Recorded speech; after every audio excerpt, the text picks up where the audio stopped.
Hello दोस्तों, part 4 सुनाने जा रहा हूँ। आज देश आज़ाद हुए 78 ईयर्स हो गया, पर भारतीय लोगों के अंदर कोई बदलाव नहीं आया।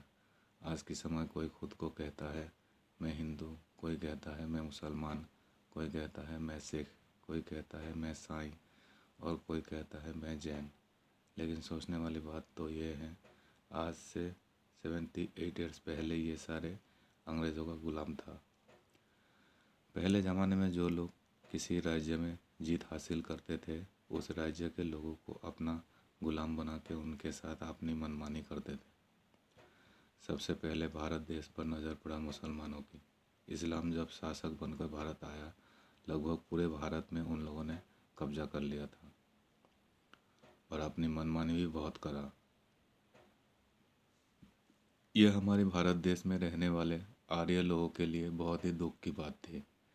लेकिन इस्लाम ज़्यादा दिन तक भारत देश में राज नहीं कर पाया। जिस तरह भारत देश में मुसलमानों का नज़र पड़ा था, ठीक उसी तरह अंग्रेज़ों का भी नज़र पड़ा भारत देश में। अंग्रेज़ जब भारत देश आया, लगभग सारे ही मुसलमानों ने उनके सामने घुटना टेक दिए और अंग्रेज़ बन गया भारत के शासक। और इन्होंने भी गरीब मजदूरों पर ताकत आजमाने में कोई कसर नहीं छोड़ा। और इन्हीं अत्याचारियों के बीच में एक महात्मा का जन्म हुआ और उनकी सोच विचार सबसे अलग होने के कारण उन्हें महात्मा का उपाधि किसी ने दिया था।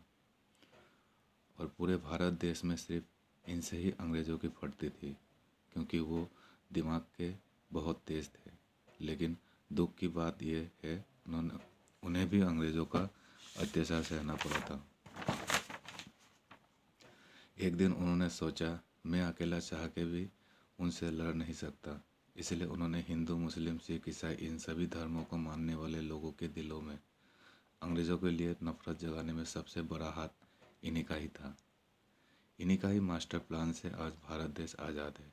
बड़ी अजीब बात है, जब भारत देश अंग्रेज़ों का गुलाम था, तब कोई भी ये नहीं कहता था मैं हिंदू, मैं मुसलमान, मैं ईसाई, मैं सिख, मैं जैन। क्योंकि अंग्रेज़ों के अत्याचारों से ये लोग इतना परेशान थे, उन्हें आज की पता था और ना ही कल की। बस सिर्फ एक ही उम्मीद लिए बैठे थे, अब भगवान ही हमारी रक्षा करेगा। भगवान तो नहीं आए, लेकिन महात्मा जी का दिमाग ही एक भगवान की तरह काम करा और अंग्रेज़ों से देश आज़ाद करवाया। और आज की लोगों को देखकर ऐसा लगता है, महात्मा जी ने अंग्रेज़ों के हाथों से देश क्या आज़ाद करवाया, लंगूरों के हाथ में अंगूर पकड़ा दिया। अब लंगूरों को क्या पता अंगूर का क्या करना है।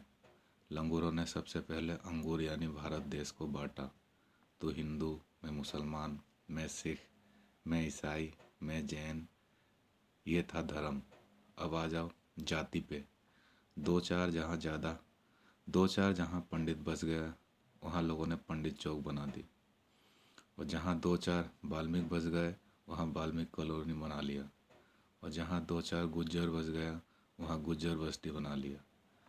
क्योंकि किसी को भी मालूम नहीं था इसका परिणाम आगे जाकर क्या होगा।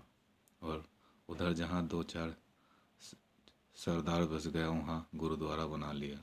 जहाँ दो चार जैनी बस गया, वहाँ जैन मंदिर बना डाला। और जहाँ दो चार ईसाई बस गया, वहाँ चर्च बना डाला। और जहाँ दो चार मुसलमान बस गया, वहाँ मस्जिद बना डाला।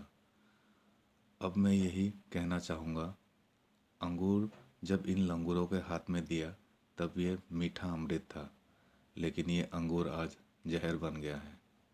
अब मुझे लगता है इन सारे बातों का सबूत देना पड़ेगा। आज के लंगूर क्या कर रहा है, मैं हिंदू, तू मुसलमान, मैं सिख, तू साईं, तू Jain.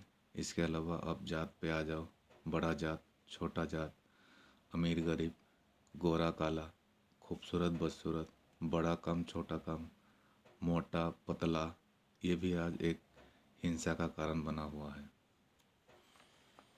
Part 4 complete, part 5 next part में। Thank you. शेयर ज़रूर करना।